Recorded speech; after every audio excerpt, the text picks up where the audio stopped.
Hey everyone, it's Robin, Artist Island Crafts, and welcome to my studio. Today we are going to be putting together this cute purple thread cutter. Today we're going to go ahead and put together the Gypsy Quilter BladeSaver 60mm thread cutter designed by Purple Hobbies LLC. Now this is meant to be used with a 60mm used blade.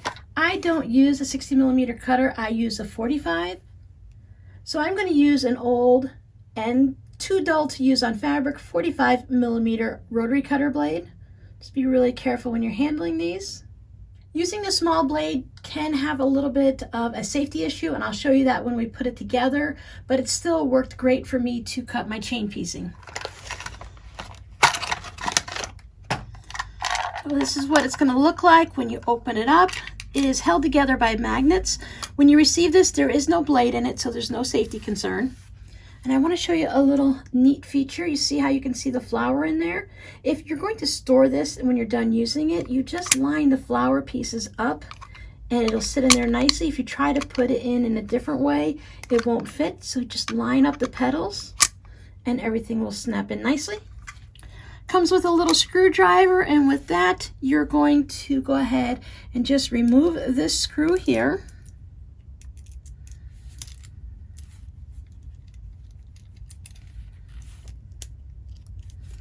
And take off the little cap that goes on the other side. So we open this up very carefully. Place your used rotary cutter blade in. Now remember, if you're using a 60mm, it's going to go all the way up a little bit higher. Mine is just 45, so it's a little short. I'm not going to go out and purchase a 60mm blade to use it in this when this will work fine.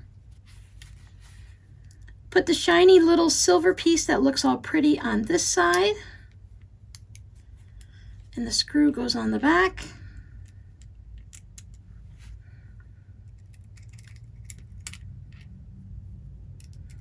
Tighten it up really well.